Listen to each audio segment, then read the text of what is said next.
천지 창조 후에 하나님께서 창조의 완성 그리고 창조의 클라이막스로 만드신 것이, 친히 세우신 것이 뭐냐면 바로 가정입니다. 가정. 그 어떤 것보다도 하나님이 먼저 세워주신 것이 가정이에요. 인간의 행복을 위해서, 그리고 인간에게 주신 사명, 여러분 생육하고 번성하여 땅에 충만하라, 땅의 모든 것을 다스리라고 하시는 하나님께서 주신 이 사명을 이룰 수 있도록 하기 위해서 하나님이 친히 세워주신 것이 뭐냐면 바로 결혼과 가정이라고 하는 것입니다.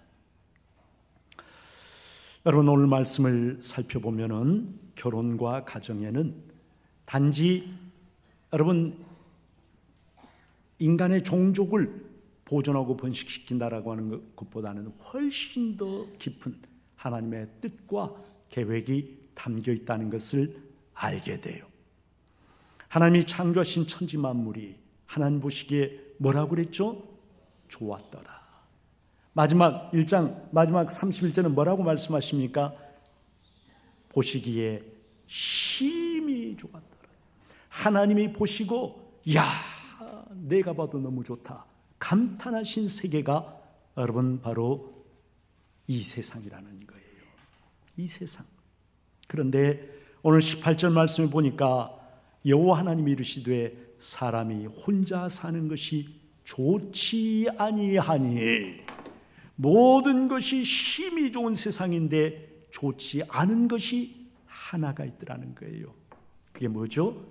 사람이 혼자 거하고 있는 것, 아담이 혼자 있는 것, 그것이 하나님 보시기에 좋지 아니한, 모든 것이 좋은데 좋지 아니한 유일한 것이 뭐냐면 사람이 홀로 있는 것이다, 이렇게 말씀을 하십니다. 지난주에 말씀드린 것처럼 에덴 동산은요 인간의 행복을 위해서 필요한 모든 것이 다 있어요. 복, 일, 밥, 쉼, 모든 것이 다 있어요. 여러분 그런데 결정적인 한 가지가 빠져 있어요. 모든 것이 다 있는데 빠져 있는 결정적인, 인간의 행복을 위해서 꼭 있어야 되는 것인데 빠져 있는 것, 여러분 그것이 무엇일까요? 바로 사랑입니다. 사랑. 여러분 모든 것이 다 갖추어져 있어도 사람은요 사랑하고 사랑받지 않으면 결코 진정한 행복에 도달할 수가 없어요. 사람은 무엇으로 사는가? 여러분 그런 단편소설도 있잖아요. 사람은 뭘로 살아요? 밥으로? 돈으로? 톨스토이가 한 이야기는 사람은 궁극적으로 사랑으로 산다라고 하는 거예요. 여러분 하나님의 본질, 하나님은 어떤 분이세요? 하나님은 어떤 분이시죠? 하나님은 사랑이시다. 요한일서 4장 16절에 보니까 하나님은 사랑이시라. 사랑 안에 거하는 자는 하나님 안에 거하고 하나님도 그의 안에 거하시느니라. 여러분 하나님은 사랑이시다. 여러분 우리는 이 말씀을 깊이 생각을 해야 돼요. 하나님은요 홀로 계신 분이 아니에요. 홀로 계신 분이 아니라 성경의 하나님은 어떤 분이시죠? 우리가 조금 신학적인 조금은 어려운 말로 표현하자면 홀로 계신 분이 아니시라 어떤 분? 삼위일체이신 분. 다시 말하면 하나님은 그냥 홀로 계시는 분이 아니라, 하나님의 아담이 홀로 있는 것이 보기에 좋지 않다고 하셨잖아요. 하나님도 홀로 계신 분이 아니에요. 하나님은요, 성경의 하나님은 한 분이시지만 그러나 성자, 성부, 성자, 성령, 성부, 성자, 성령이 사랑 가운데서 온전히 하나가 되신 분이 하나님이세요. 그래서 성경은 그것을 삼위일체 하나님이라고 우리에게 말씀을 해주시는 것입니다. 성부, 성자, 성령이 각각 세 신처럼 독립해 있는 것이 아니라 성부, 성자, 성령이 하나가 돼요. 무엇 가운데서? 사랑으로. 사랑의 뜻으로 완전히 하나가 돼요. 그래서 성부, 성자, 성령, 여러분 마음이 같고요, 모든 것을 같이 공유하고요, 천지창조 사람을 만드는 일도 다 삼위일체 하나님이 같이 하시는 거예요. 사람을 만드실 때도 보세요. 1장 26절에 보면 하나님 뭐라고 우리의 형상을 따라 우리의 모양대로 우리가 사람을 만들고, 내가가 아니잖아요. 하나님 홀로 하시는 게 아니라 우리가, 성부, 성자, 성령 삼위일체 하나님의 역사를 말씀하시는 것이죠. 모든 것이 삼위일체 하나님이 사랑 가운데서 행하시는 그러한 일인데, 아담이 홀로 있는 거예요. 그러니까 사랑이신, 사랑 가운데서 하나가 되신 하나님을 보실 때 그것은 보기가 너무 좋지 않다라는 것입니다. 사랑하는 여러분, 결혼과 가정은요, 종족을 번식시키고 보존시키기 위한 그러한 방책, 그러한 수단 훨씬 넘었습니다. 하나님은 단지 종족을 보존하기 위해서 그러신 것이 아니에요. 결혼과 가정은요, 하나님의 본질로부터 나오는 거예요. 왜요? 하나님이 사랑이신데 결혼과 가정의 본질이 뭐라는 거예요? 사랑이라는 거예요. 종족 번식이나 어떤 편의상의 목적이 아니라 사랑이 결혼과 가정의 진짜 본질이고 목적이다라고 하는 것을 말씀해 주십니다. 그것이 잘 드러나고 있는 말씀이 24절이죠. 이러므로 남자가 부모를 떠나 그의 아내와 합하여 둘이 한 몸을 이룰지니라. 남편과 아내가 둘이 계속 두 몸으로 있는 것이 아니라 둘이 사랑 가운데서 온전히 결합해서 마침내는 한 몸이 되는 것, 사랑 가운데서 완전 연합해서 한 몸이 되는 것, 이것이 바로 사랑이신 하나님이 가정과 결혼에 대해서 기대하고 계획하시는 본질이다라고 하는 거예요. 사랑은 여러분, 사람은 사랑할 때 말할 수 없는 기쁨과 환희를 느낍니다. 사랑에 빠지면요, 우리 몸속에 생화학적인 변화가 나요. 몸속에서 뇌에서 막 엔돌핀이 솟구치고, 그리고 말할 수 없는 기쁨에 차고 알 수 없는 힘과 능력이 막 사람 속에서 생겨나요. 평소에 할 수 없던 일도 할 수 있게 돼요. 사람은 사랑할 때, 사랑을 주고 사랑을 받을 때 가장 행복합니다. 그러나 사랑이 반드시 그런 것만은 아니라고 하는 것을 알고 있어요. 사랑은요, 기쁨과 환희지만 동시에 사랑에는 책임과 희생과 헌신과 배려와 섬김이 따릅니다. 때로 사랑하는 사람을 위해서 나 자신을 돌볼 겨를도 없이 무한한 희생과 헌신을 해야만 하는 그러한 때도 있어요. 여러분, 실제로 가족을 부양하거나 아니면 병든 배우자를 부양하거나 할 때 여러분, 얼마나 그것이 쉽지 않은 일입니까? 나의 희생이 없으면 결코 할 수 없는 그러한 일이에요. 때로는 그 짐이 너무 무겁고 힘들 때도 분명히 있습니다. 그러나 여러분, 그런 희생, 그런 헌신, 그런 이제 책임을 감당하는 그런 일을 통해서 인간은 비로소요 자기를 넘어설 수가 있게 돼요. 자기를 넘어서서 상대방, 배우자일 수도 있고 자식일 수도 있죠.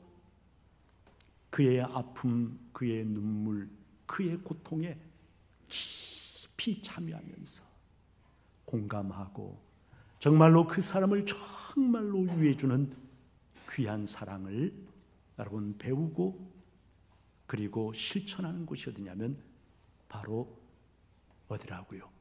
가정이라고요. 가족이니까 할 수 있는 거예요. 뭘 대가를 바라고 하는 게 아니에요. 사랑하는 사람이니까 그렇게 할 수 있는 거예요. 상대방의 약점과 말할 수 없는 그 모든 부족한 것들을 내 몫으로 고스란히 감당하면서 그 아픔, 그의 힘든 것들을 같이 짊어지고 인생의 길을 걸어갈 수 있는 것, 무엇 때문에? 사랑 때문에. 사랑 때문에. 여러분, 그래서 사랑을 통해서 비로소 우리가 조금씩 하나님을 배우고 닮아가게 돼요. 나밖에 몰랐던 나의 내면이 그런 희생과 그리고 헌신을 통해서 조금씩 깊어지고 넓어지면서 우리의 속사람이, 우리의 인격이 성숙해져 가게 되는 것입니다. 오늘 성경에 보니까 하나님은 아담을 위해서 돕는 배필을 짓겠다 말씀을 하십니다. 돕는 배필, 여러분 이 말이 히브리어로 에제르 케네그도라고 하는 말이에요. 에제르는 도움 또는 돕는 자, 그런 뜻인데 여러분 참 이 에제르는 놀라운 말이에요. 에제르는요 단순한 도움을 가리키는 말이 아닙니다. 에제르라고 하는 이 말이 구약성에 26번이 나오는데 대부분이 누구에 대해 쓰였는지 아세요? 이스라엘의 하나님을 가리킬 때 쓰인 말이 에제르라고 하는 말입니다. 나의 하인이나 낯선 사람이 나의 도움, 그런 뜻이 아니고요. 하나님이 나의 에제르이시다. 여러분 시편 33편 20절, 우리 영혼이 여호와를 바라며 그는 우리의 도움과 방패시로다. 여호와가 우리의 에제르. 시편 121편 2절, 나의 도움은 천지를 지으신 여호와에게서로다. 여호와로부터, 천지 만물을 지으신 그 여호와로부터 나의 에제르, 나의 도움이 온다. 그래서 에제르는 하나님이 나의 도움, 나를 돕는 자라고 할 때 쓰던 말인데, 정말 놀라운 것이 여러분, 바로 이 말을 하나님께서 아담을 위해서 짓는 배필에게 내가 너를 위하여 에제르를 짓겠다라고 하나님이 말씀을 하시는 거예요. 여러분, 그러니 이 말 속에 담겨져 있는 이 놀라움과 이 영광스러움과 아담의 부족함을 채워주시기 위해서 하나님께서 하나님 대신 만드셔서 아담 곁에 있게 해주시는 사람이 누구냐면 바로 나의 배우자, 나의 배필, 나의 아내라고 하는 사실입니다. 여러분, 그래서 하나님 대신에 보내주신 에제르, 여러분 남자가 강한 것 같지만 제가 인생을 살다 보니까 진짜 강한 건 여자예요. 제가 우리 여자 성도님들한테 잘 보려고 하는 이야기가 아니고, 그리고 갈수록 참 요즘에 제가 그런 걸 많이 느끼는데, 갈수록 점점 남자는 나이 먹을수록 어떻게 하면 점점 몸에서 에스트로겐이 많이 분비가 되면서 약해집니다. 그래서 내가 애견남이 돼간다, 이제 그런 말을 반면에 여자는 갈수록 강해지더라고요. 그리고 세상에 그런 말도 있어요. 여자 나이 50면 세상에 무서운 것이 없다. 점점 테토녀가 돼요. 테토녀. 애견남과 테토녀. 여러분, 그 다음에 나오는 말이죠. 케네그도. 에제르 케네그도. 케네그도라고 하는 이 말은 가장 근본적인 뜻이 마주 서 있다, 그런 말이에요. 나의 맞은편에 서 있다.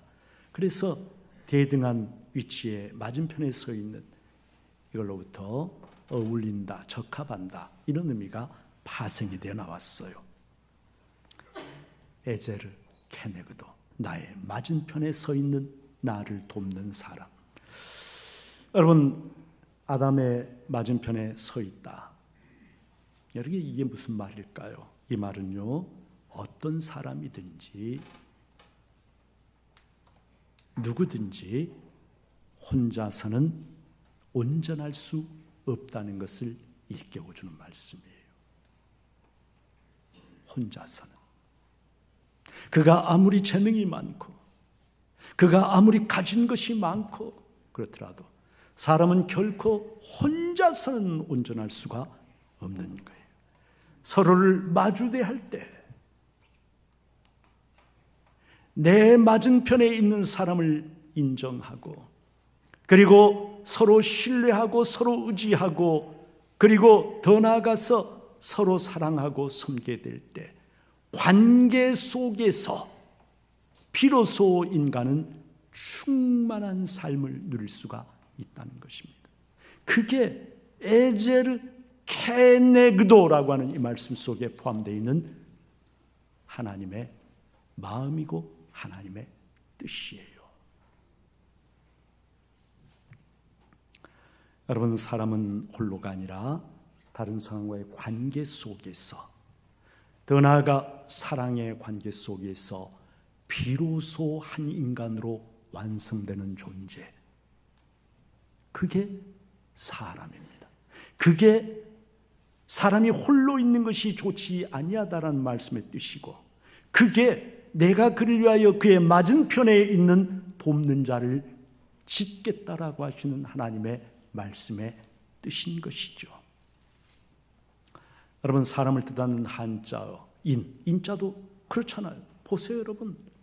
혼자서는 설 수 없는 거예요.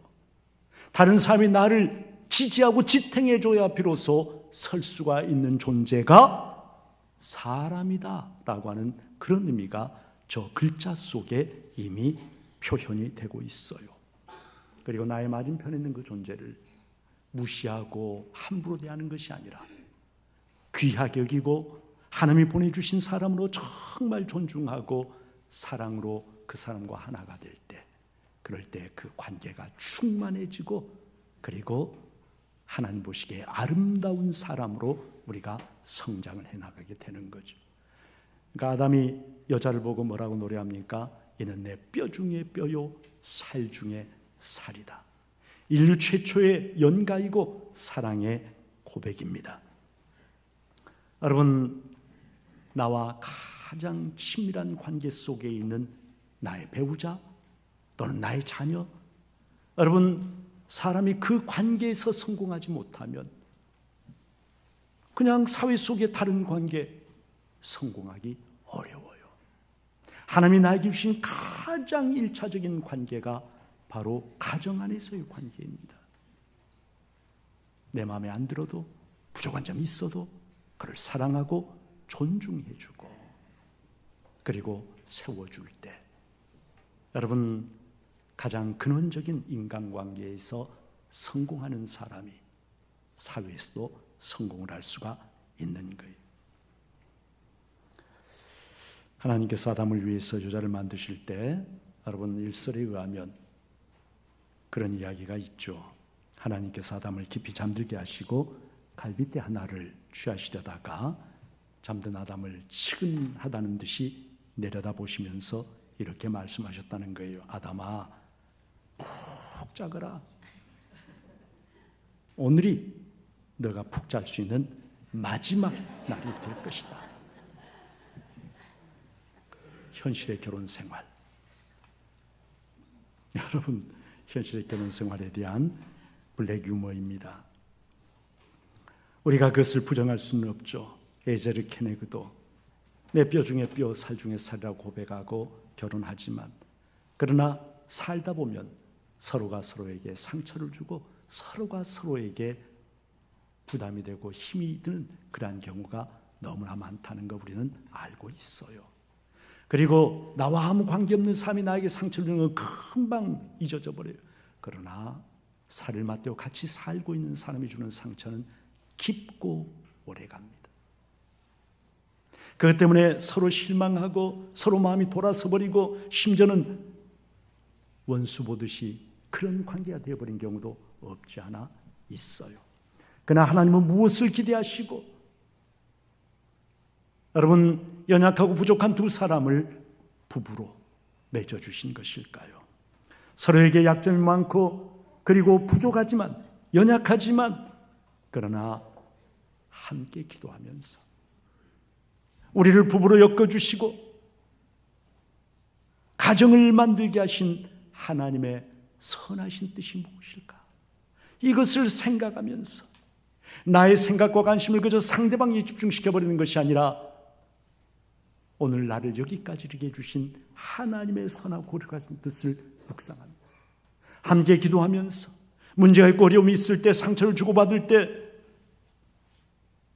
마음을 닫아버리는 것이 아니라 기도하며 나아갈 때, 여러분, 그럴 때 비로소 인간은 조금씩 자기의 울타리를 넘어서서 상대방에게 다가가고 마음의 문이 열리고 마침내는 상대방의 아픔이 그대로 나의 아픔이 되고.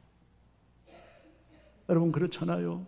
인생을 살면서 부부처럼 정말 같이 기뻐하고 정말 같이 아파하고 정말 같이 눈물 흘릴 사람이 누가 있어요? 자식도 그렇게 안 되잖아요. 오랜 세월을 같이 살면서 인생의 모든 희로애락을 같이 공유하고 상대방의 아픔과 절망이 그대로 내 마음속에 전달되어 오는 그러한 사람은 사실은 여러분 부부밖에 없어요. 그래서 하나님이 결혼과 가정의 제도를 만들어 주신 거예요. 그러면서 마침내 나를 넘어서서 나도 힘들지만 그래도 저 사람 저렇게 힘들한데 아파하는데 라고 하면서 다가가서 보듬어주고 그의 아픔을 같이 나누어 짊어지고 같이 눈물을 흘리면서 인생의 길을 같이 걸어가는 그런 부부가 되는 것입니다. 그리고 그러면서 하나님의 마음을 배우고 사랑을 배우게 되고 하나님을 닮아가는 사람이 되는 것이죠. 희로애락을 같이 하면서 여러분 어떻게 되나요? 마음이 같아지니까 어떻게 돼요? 얼굴이 서로를 닮아가게 되는 거예요. 가장 이상적인 부부의 모습, 세상 떠날 때 상대방을 원망하면서 저 원수 때문에 나는 이번 생을 망쳤어, 그런 것이 아니라 세상 떠나면서 배우자의 손 꼭 붙잡고 당신 때문에 행복했어. 당신은 하나님이 나에게 주신 인생 최고의 선물이요. 우리 천국에서 다시 만납시다. 여러분, 이렇게 작별을 할 수 있는 인생이야말로 정말로 하나님이 기대하신 그 결혼과 가정의 뜻을 이루어드리는 복되고 성공적인 삶을 산 사람이 되는 거예요. 오늘 이 자리 물론 여러분 배우자 먼저 떠나보내고 홀로 계신 그러한 분들도 계시고 또 아직 싱글로 계신 그런 분들도 계시고 다양한 분들이 계십니다.